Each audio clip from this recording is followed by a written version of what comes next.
is the WrestleBread Podcast, bringing you the latest news, recaps, and analysis of AEW and WWE. Get the unique perspective from a wrestling fan of over 25 years. Here's your host, Jaydee.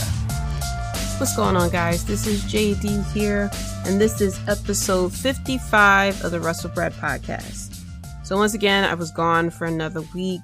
But that's because I did get some news that my uncle on my dad's side had passed away.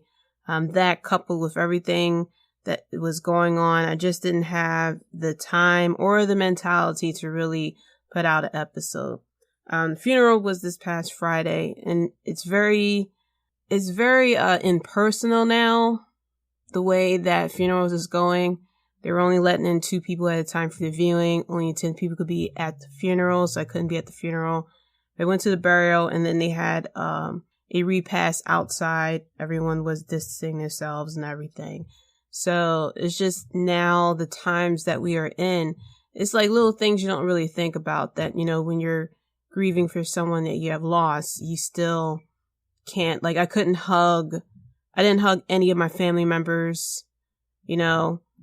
I just had to blow kisses from afar and everything. So the world that we are in now is just very, very weird.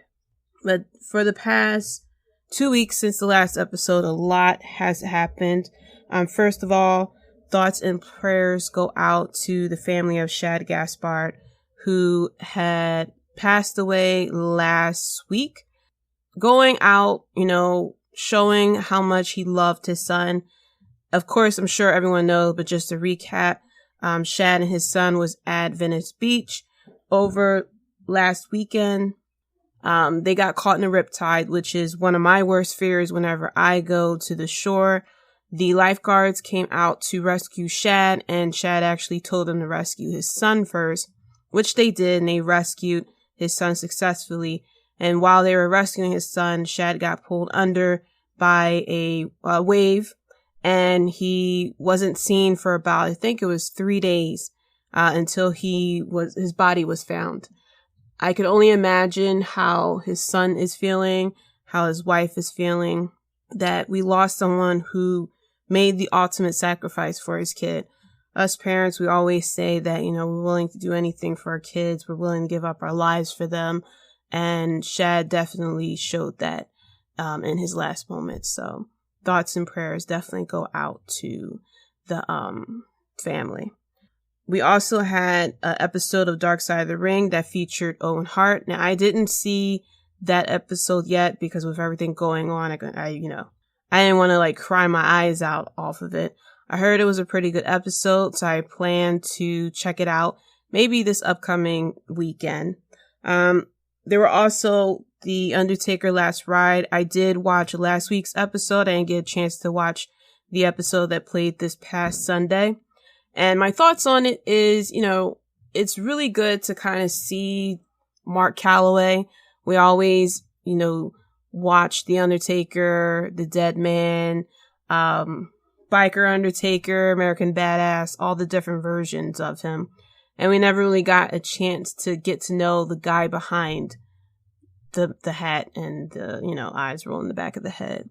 So it feels like this is the end of The Undertaker, that I wouldn't be surprised if the last episode is him announcing his retirement or something. Because in the second episode, I think it is, he mentioned how he always wanted to work with AJ Styles. And last year he did not appear at WrestleMania, but this year he appeared to face AJ Styles in a match that a lot of people were saying was one of their favorite Undertaker WrestleMania matches in a long time. And it just feels like, you know, Undertaker always wanted to go at the top of his game.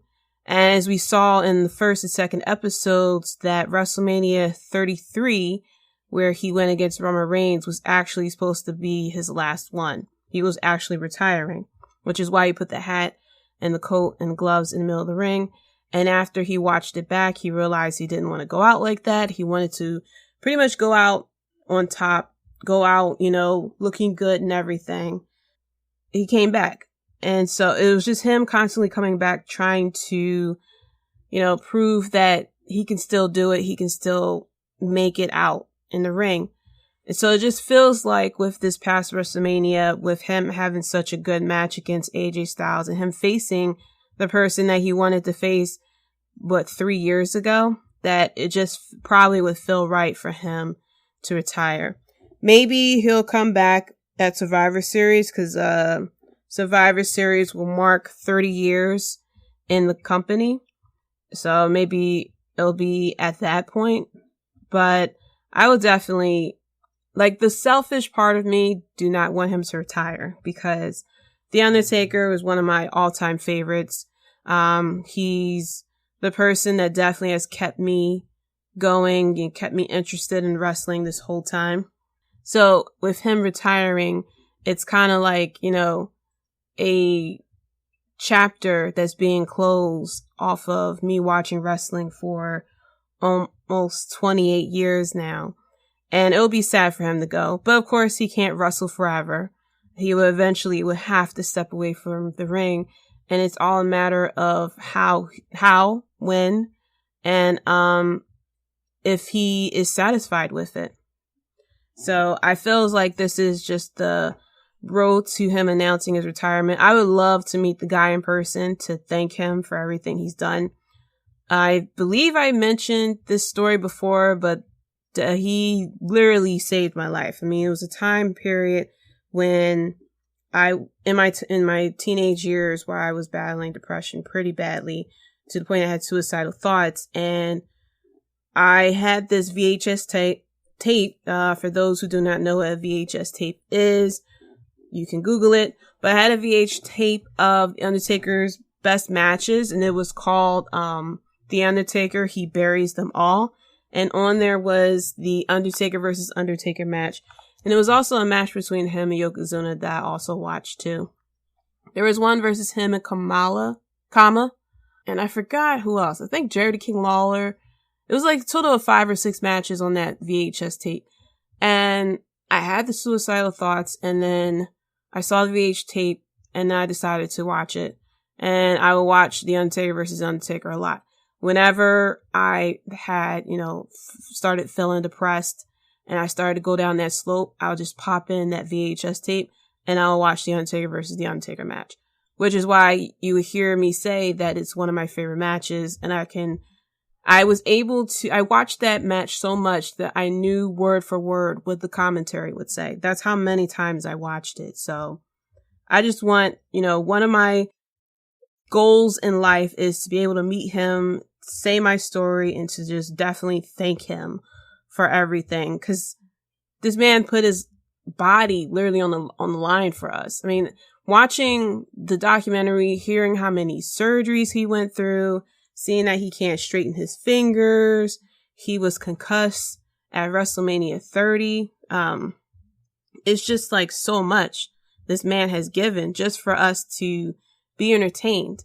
And it kind of just goes back to, what all these wrestlers do in order to entertain us. They put their bodies on their line. They get injuries, concussed. Look at Draws, for example. He went out to entertain, and there was a accident that was made, in a match with him and Savio Vega. And he ended up being paralyzed from the neck down, I believe. And very good guy, very nice guy. I forgot, it's one of the Dark Side of the Ring episodes that he's featured in it. But I believe I saw him in another YouTube video or something like that too, where he just have a very positive outlook at life. He doesn't blame Savio Vega for anything, which is, I can only imagine what Savio Vega feels from that, but very good guy. But overall, just seeing what they all put themselves through just for our entertainment, and I just feel like this is him announcing his retirement. We'll see though. We will see. Drew Gulak had gotten released during this time, which is very weird. I read the reason why, but It's just sad that WWE couldn't hold on to him because he had a very good program with him and Daniel Bryan. So apparently the reason why he was let go, he was trying to get more money with his contract, and with everything that's going on, WWE refused to increase his contract. So his contract expired, it didn't get renewed, and he was let go. Now, I haven't really read anything. I haven't read any of the rumors or any news or anything recently, so I don't know if he has said that he has any interest of where he wants to go. NXT also announced that they will be their next takeover will be called In Your House, which I'm excited for. I used to love the In Your House pay-per-view events. I remember when the first one came out back in the 90s. I went to the In Your House Mind Games, I believe it was, that took place in Philly. I was almost on TV. It was the In Your House where the main event was Shawn Michaels versus Mankind, I believe, for the title. Shawn Michaels won, and he went around the barricade to, high five all the fans, and I ran down because I was in love with Shawn Michaels at that point. And he had glitter on his arm from Goldust, and the camera had cut away as he was approaching my side, and I was able to pat him on his bicep, and I had glitter in my hand. I, of course, ended up having to wash that hand as much as I didn't want to wash it. I had to wash my hand eventually. But when the camera had cut back, because I recorded it so I could see if I ended up on TV at any point. And they was playing a replay of how the match ended. And when it came back, Shawn Michaels just walked past where I was at. So I wasn't on TV at any point. But I used to love the In Your House matches, pay-per-view events. I'm hoping that the set, this will be still without fans. But I'm hoping they at least, have a set that kind of resembles In Your House, kind of make it feel special, Let's see. And then from the Raw and SmackDown, I haven't been able to watch SmackDown or NXT. I did check out, of course, the most recent AEW Double or Nothing, and I will get into that review in a little bit. But Seth Rollins is really good. Now, I still don't really agree with the whole Messiah name, but the gimmick that he is playing, he is so good as a heel. I don't understand, and I still don't get how he gets a title shot after he lost at WrestleMania, but, whatever. I still don't get how he got the title shot. But, things the way it's going on, I guess they're just throwing things at the wall and seeing what sticks. The funny thing, I have Monday Night Raw up. I didn't get a chance to check out the full first hour or much of half of the second hour, but I see now that WWE did what AEW has done, which I thought would definitely help WWE, and they have, fans ringside. Of course, a little different from what AEW has. WWE has what looks like a screen up to, I guess, when the fans, quote unquote, shout, nothing will go out to ringside. That's my guess. It looks like they're not really socially distancing, but from what I read somewhere on Twitter, that apparently everyone who are playing as the fans were tested. And so the little bit that I've seen, it seems like it's not like, so the difference with the fans with WWE and AEW, the people who are playing fans of AEW, they're like acting like fans, Whereas the WWE, it still feels scripted, like they're booing on point, I don't know, it's a bit weird, but it's a lot better than them wrestling complete silence. It looks like it's a lot more people that's ringside for WWE than it is for AEW. So give them a chance. For people who are hating it or putting it down, just give it a chance. This is the first night that they're doing this. So they're probably going to end up having to work out the kinks. I'm hoping that it's not like you have to boo at this part of the promo, or when this happens, you have to do that, because it's not going to make any sense. especially if they have like heels ringside, people who play as a heel on TV. It would make no sense if they're sitting there booing a heel if they are a heel. So I did like with AEW, they separated the faces from the heels, which is something I would thought WWE would do because WWE famously do not like to have anyone who is a face, anyone who's a heel to be put together, standing side by side or breaking kayfabe, quote unquote. So I didn't really get a chance to see where everyone is standing. I did see some of the NXT wrestlers and I guess people who are working at the Performance Center apparently who are playing as fans. So I didn't get a chance to really see the layout of where everyone is standing, the dynamic of actually how the fans are working. I only watched like about a good 15, 20 minutes top of Raw right now. And it seems like they're going to do the same thing, I believe, for NXT or SmackDown as well. So we'll definitely get a chance to see how everything went down. Now, with everything that happened with AEW, Double or Nothing, my review is that it was a pretty good pay-per-view. I feel as though it wasn't worth $50. I, of course, watched it on a stream because I was not going to pay no $50 for an event that didn't really have a sold out, packed with fans. So I didn't feel as though it was worth $50. And watching it, it wasn't worth $50. Some matches I felt as though should have been left off the card. It really didn't do any purpose to make it feel like more of a pay-per-view event. Some matches, that they put on the card wasn't really as good. The women's match, Chris Statlander versus Penelope Ford, wasn't really $50 worth. And that's how I'm looking at it. If you're going to charge money for something, I'm looking to see if the value of the pay-per-view event is worth it. Now, of course, the other women's match was, I would say, one of the best women's matches AEW has put out there. The buy-in was okay. The stadium stampede was really good. Jon Moxley and Brody Lee was a lot better than I thought it would be. The casino ladder match was pretty good as well. My question as I'm going through the matches is the issue that I have with AEW, what I didn't want to turn it into is the Cody and Friends show. And so a lot of the matches where the Elite have won, I don't really agree with, especially Cody winning that TNT title. I feel as though is something that could wait until they got fans in the arena, first of all, because Cody Rhodes is a very good babyface character. He can really suck you in as far as getting behind him. And I feel as though he really shouldn't have won that TNT championship as well.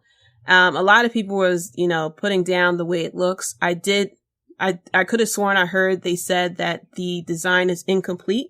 So it looked weird. And I think that's why, because with the coronavirus, they couldn't have the title finished. So I think, the silver part was supposed to be gold. So I seen an updated version, the way it looks, and it looks a lot better than it does with the silver. So hopefully, when everything kind of gets somewhat back to normal, they'll be able to finish the belt and we can actually see what it's supposed to look like. But I disagree that Cody Rhodes should have won that title. I think Lance Archer should have won it. I mean, you give this guy vignettes and really make him to be this powerhouse only for him to lose to Cody Rhodes. And it's like, where does he go from there? I felt as though Lance Archer should have won. That way it would continue on the feud of Cody being that underdog. And, for the feud, like, drag it out, you don't have the fans to really, you don't really have the fans there to polarize the emotion out of them. Drag it out so that when the fans eventually get in there, they will definitely, they'll be behind Cody Rhodes, but they'll be 100% behind Cody Rhodes. And then with the stadium stampede, as good as that match was, I felt as though the Inner Circle definitely needed that win. I think they all been on a losing streak, except for when Chris Jericho had the title. But it feels like, even though AEW, when people lose, they still win. Wins and losses matter. So the Inner Circle will eventually get phased out, or they're going to break up. And the Inner Circle is one of the best factions that is going on right now in wrestling. So they should definitely keep it going. Have them win. They should have won the match at Double or Nothing, definitely. But each one of them, all 10 men actually did really good in the match. Chris Jericho, Matt Hardy. Well, let me go through the Inner Circle first. Chris Jericho, Jake Hager, Sammy Guevara is a superstar, definitely. Proud and Powerful.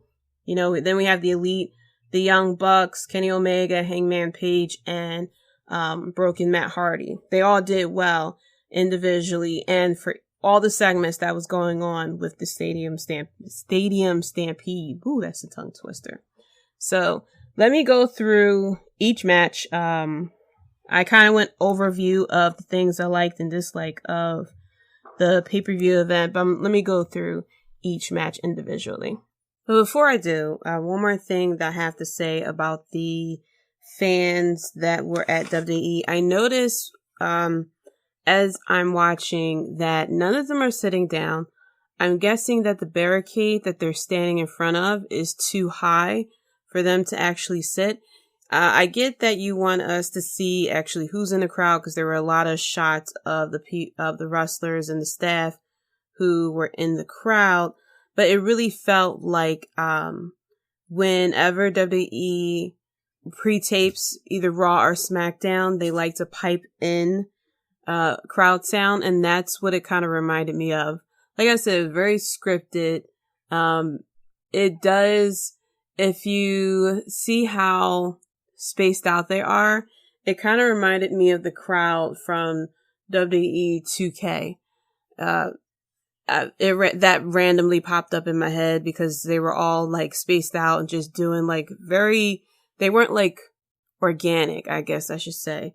I'm going to give it time. Like I said, this is just day one of them doing this. Maybe they'll switch it up and let them be more organic with their cheering.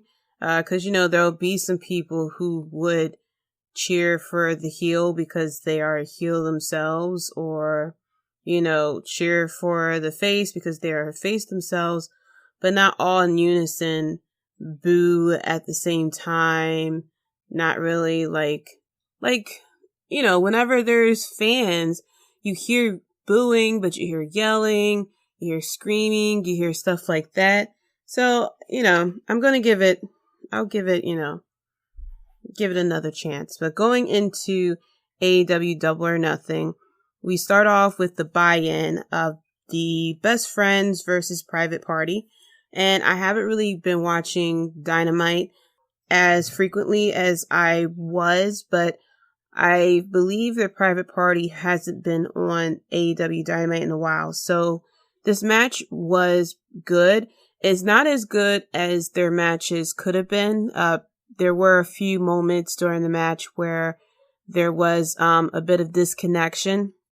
And I kind of chalk it up to the fact that Private Party hasn't been on AEW Dynamite in a while. I think they've been home this whole time, and I think this is their first match maybe since then. I could be wrong. Like I said, I didn't watch every single episode of AEW Dynamite, but I'm pretty sure they haven't been wrestling this whole time. A great moment during the match. Private Party did Crime Times G9 in tribute to Shad, who had passed away. In the end, the Best Friends won this match, which I agree with. Best Friends definitely need that momentum going. Even though as great as the Private Party is, maybe it could be due to COVID-19 and this quarantine. Just feels like their momentum has kind of definitely slowed down.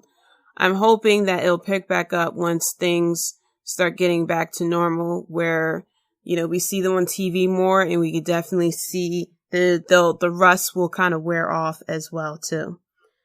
So on to the main card, we had the casino ladder match. The winner of this match will get an AEW championship title shot down the line. It was like a big chip hanging, similar like Money in the Bank. This is pretty much Money in the Bank, except for instead of a briefcase is a big poker chip.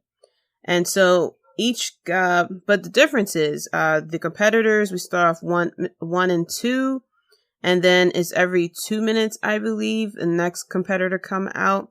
So we started with pretty much SCU, Scorpio Sky, and Frankie Kazan? Yeah, Kazan or something like that. Can't pronounce the names right now. They started off against each other. They really didn't go all out against each other. But afterwards, we had Kip Sabian, who came out with Penelope Ford and Jimmy Havoc to kind of help out and even things out. After that, we had Darby Allin, who, of course, did crazy spots, including a spot where he leaped off the top ladder with his skateboard, almost to land. I forgot who he was trying to land on. It may have been Colt Cabana. I'm not 100% sure. But he jumped off the ladder onto his skateboard, missed, and he started clutching his shins and his knees as if he like definitely got injured, but he seemed okay. So after that, we had Orange Cassidy, who had to be reminded again how the match works. Obviously, he didn't like the fact that you had to climb a ladder. He stood in the middle of the ring and kind of reached his hands up and then was just pretty much frustrated that he couldn't reach the chip. After that, we had Colt Cabana. Then we had Joey Janela. We had Luchasaurus. And then we had Brian Cage, who debuted in AEW, who is managed by Taz. So a lot of crazy spots during this match. It was a pretty good match, I have to say. But in the end, we had Brian Cage, who won the chip, and so he will get an AEW title shot. I'm not 100% onto this choice. I felt as though maybe this could have went to Luchasaurus, Darby probably, maybe one of the members of SCU. I feel as though it was too soon for Brian Cage. Like, I get you don't want to have him debut and then lose. But I don't know. It feels kind of weird to have someone debut and automatically pretty much get a title shot right away. Like, debut match and then automatically get a title shot. Maybe I'll have to see how this plays out, but I'm not 100% into the choice of Brian Cage. After that, we had MJF versus Jungle Boy. MJF is such a good heel that whoever he goes against, you pretty much automatically cheer for. And Jungle Boy is definitely, he kind of also gets you to cheer for him as well. These two in the ring together are pretty good. This match was a lot better than I expected. I didn't expect this match to go that well. But in the end, MJF won the match. Jungle Boy, though, even though he lost, he still looked good in the match as well. After that, we had Cody Rhodes versus Lance Archer. And like I said before, Cody Rhodes won this match, which I kind of disagree with because you kind of built up Lance Archer to be this strong, menacing person, especially with the vignettes that they show with him and Jake the Snake Roberts. And then he also threatened to go toe-to-toe with Mike Tyson. Mike Tyson was there.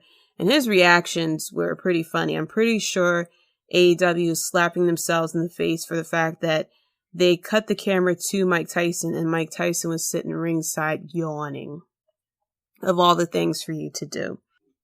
During the match, Jake the Snake Roberts was banned from ringside, and Lance Archer, that's when Lance Archer really didn't, lost his mojo or something. And so Cody Rhodes was able to win off a distraction from Mike Tyson and then win the match. I don't really I don't know. I have, like I said, I haven't watched AEW leading up to this, so I didn't get the reason why Mike Tyson was chosen. I don't get why Cody Rhodes won this match and win the title. I feel as though something like this could have been held on for later. I get that he will not get a title shot for the AEW championship, but I felt as though him winning a belt could have held off. He still would have, because now what happens now with Lance Archer? Where do we go from here? He lost to Cody Rhodes after all this, and he doesn't even have a title. So it's like, are we doing a rematch? Is this feud going to continue? I felt as though it would have been better off if it was the opposite. If Jake the Snake did something, and got Lance Archer to win the title. That would have continued the feud between him and Cody Rhodes, whereas though, Cody Rhodes is the underdog and, does all this fighting and grinding to win the title later on down the line.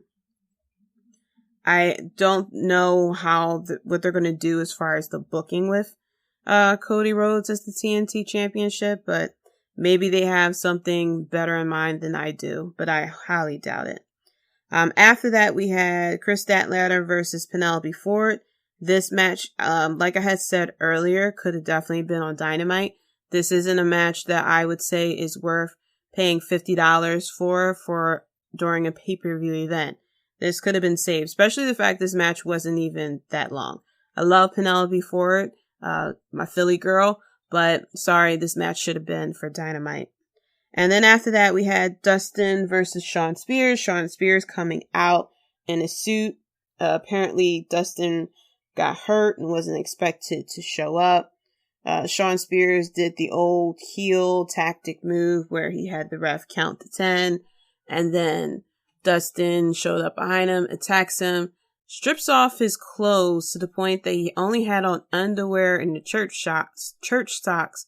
And apparently he had I saw something on his briefs I think he was wearing, but I didn't really want to look too hard because it was tan in the crotch area. So I was like, I don't know if I should be looking at that spot. But apparently it was Tully Blanchard's face on his crotch. And I'm like, and I had to sit there and say, what are we doing here? Okay. Where are we and why are we here? This match should have definitely been saved for AEW Dynamite. I guess you wanted to have a bit of a breather between Cody Rhodes match and the women's match, but this was pretty much a waste of time for it to be on a $50 pay-per-view event. And then as far as with Shawn Spears, I don't know how creativity works with AEW. I have a feeling that creativity is a lot more, there's a lot more freedom with it. So I don't know if Shawn Spears chose to be put in this spot as far as the comedy wrestler, but I feel as though he definitely has a lot more potential to not be a comedy wrestler. I would have loved, and I felt as though they hinted at it. I would have loved for Shawn Spears to kind of team up with MJF and somehow be some type of tag team or a stable since he has Wardlow. And they kind of teased it when they were sitting there gambling against each other. They were pretty much kind of getting along during that time. So, I don't know. I don't know what we're doing here. I still like Shawn Spears' entrance music. I think it's one of the best entrance themes with AEW, but I don't know what we're doing here. What was the point of having Shawn Spears do this? Was it to really hype up the fact that Dustin Rhodes is okay? Was people wondering where he was at? Was people missing where Dustin was at? And should we have gotten a bigger response for when he showed up, in front of the camera like that behind Shawn Spears? I don't know. But I feel as though these two matches definitely do not belong on a $50 pay-per-view. If this was on WWE's $10 pay-per-view, okay, maybe. But if I'm paying $50, which I didn't, first of all, but if I am paying $50 for this pay-per-view, these two matches do not belong on there. For a pay-per-view event that costs $50, it pretty much has to be, $50 matches from start to finish.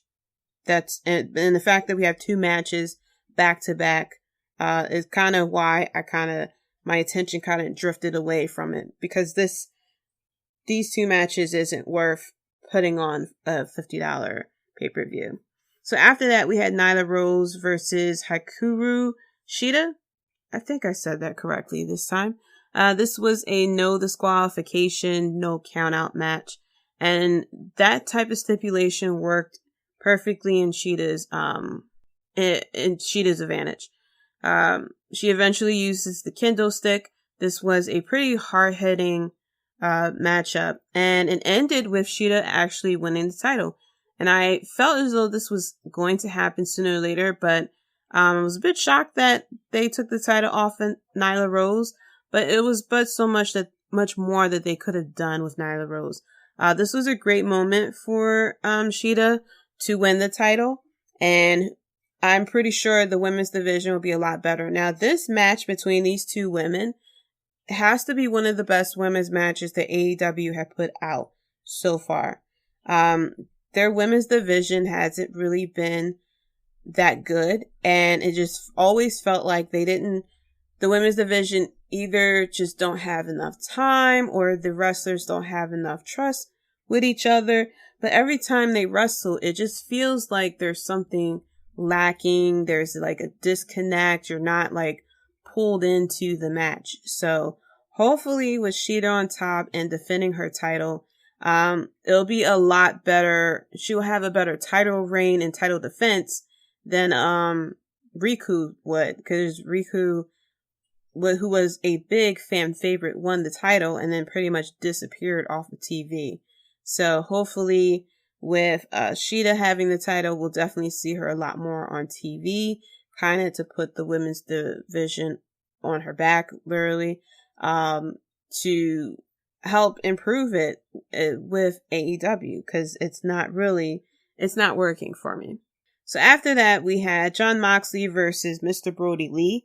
And I have to say this match was a lot better than I thought it would be. Now, I do know that Brody Lee can put on a very hard-hitting match because of when he was with the Bludgeon Brothers back in WWE. And we all know that Jon Moxley is psychotic from his matches just in AEW alone. So I wasn't too sure how this match would come about, but this was a hard-hitting match. There was blood and everything. We did see the elevated paradigm shift on the entrance ramp. Then the floor gave way, and that's when Brody Lee started bleeding. But I was a little worried that we had Brody Lee come into AEW as the Exalted One, the Dark Order and everything, and him having such a powerful presence, just for him to lose pretty much in his first feud and kind of come off as weak. Now, Jon Moxley did retain his title, but during the match, they did kind of do a better job as far as showing how dominant and how physical Brody Lee is. He kicked out, I believe, twice off of a paradigm shift, and Jon Moxley just had to continue to elevate, trying to elevate of what he needed to do to put away Brody Lee. Now, he ended up doing I think it was a rear chokehold or something like that on Brody Lee. Brody Lee ended up passing out, so he didn't technically tap. He didn't get pinned. So in that sense, it still kind of protected him. But I felt as though Brody Lee shouldn't have got into a title feud anyway. I felt as though maybe he should have feuded with SCU first, because they did have, before he was revealed as the Exalted One, Dark Order did have sort of a feud with Christopher Daniels because he was rumored to be the Exalted One. So I was hoping that maybe they would have went in that direction first versus immediately giving people title shots.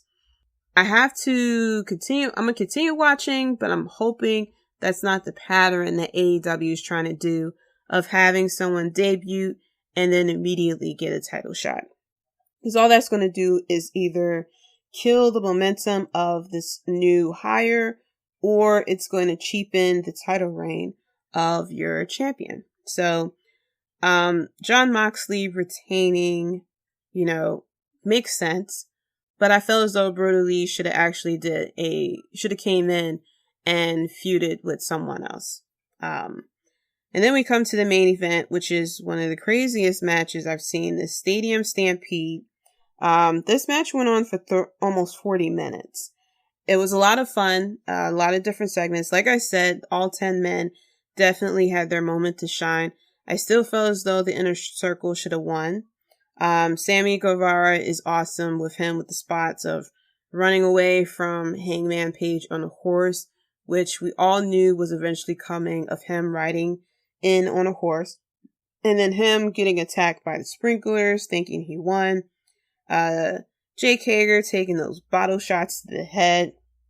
Matt Jackson doing his, I think it's called the locomotion. They didn't call it the locomotion, I believe, during the pay-per-view event, but I could have sworn it's called locomotion. And he did it for the quote-unquote 100 yards until it was a touchdown. There's a lot of references, of course, to football, with Chris Jericho challenging the pen, saying he wants a replay. Matt Jackson celebrating in the end zone.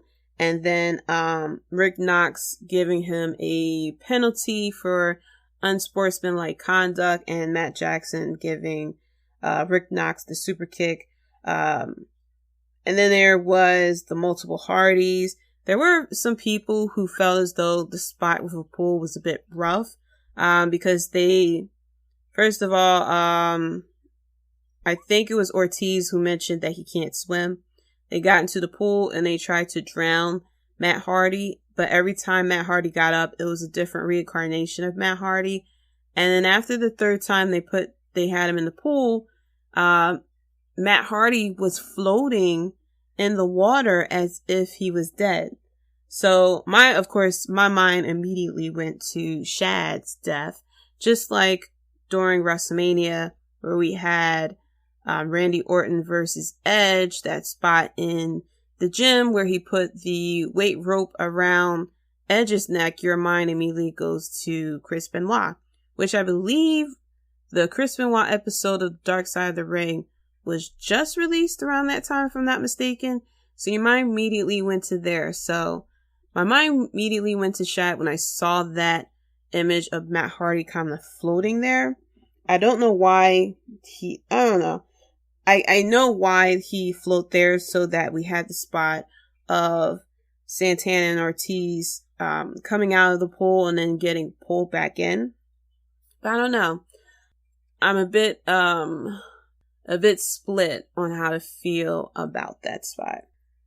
But there was, during the match, each member of the Inner Circle was taken out. I think Ortiz was taped to a wheelchair. Santana was locked in a ice box. Jake Hager took Bottle City Head, and then he was clotheslined behind the bar.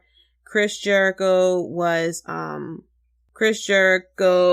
took a slam, I think it was, a slam. He was taken out on a table, and then Sammy Guevara took the one-winged angel. They were up on like a podium in the stands, and then Kenny Omega took the one-winged did the one-winged angel down below. I'm very tongue-tied and I'm a bit sleepy, so forgive me. This was a very good match. This had been one of my favorite matches of the night. A lot of craziness. There was a bit of comedy, but it wasn't like over the top. Those moments that, make you chuckle and everything. Hangman Page and Jake Hager taking a drink before they start fighting. Matt Hardy, whenever they tried to drown him, there was a camera underwater and you see Matt Hardy throwing up his hand signs and everything and smiling at the camera. So it was pretty good. Overall, it was a good pay-per-view. It wasn't great. It wasn't the best. Mainly because I felt as though there were wrong choices as far as who won. For example, Brian Cage, Cody Rhodes, the two matches that shouldn't have been on here, the buy-in, which was a bit disjointed. But the other matches, Stadium Stampede, Moxley, Brody Lee, the women's match, and MJF, it was still pretty good. Even the latter match was good as well. I just didn't agree with who won. But overall, this was a pretty good match. Can't wait for June. We're going to have NXT in your house. We're going to have Backlash. And I think that's it. As far as pay-per-view events. So summer is here. It's hot outside now, and people are going to want to go outside. And I haven't even brought up my air conditioner yet. So I'm not ready for summer, even though we're entering June. So that's it for the WrestleBread podcast. Thank you so much for listening. Be sure to follow me on Twitter at Jaydee Talks. That's JAYDE Talks. Follow the podcast at WrestleBread as well. Let me know your thoughts and your review of, I'm about to say Money in the Bank. Oh my goodness. For Double or Nothing. And just let me know your thoughts. Hopefully you are safe wherever you are. And thank you so much for listening. Until next time, guys. Peace. Thanks for listening. If you enjoyed the show, be sure to subscribe and leave a review.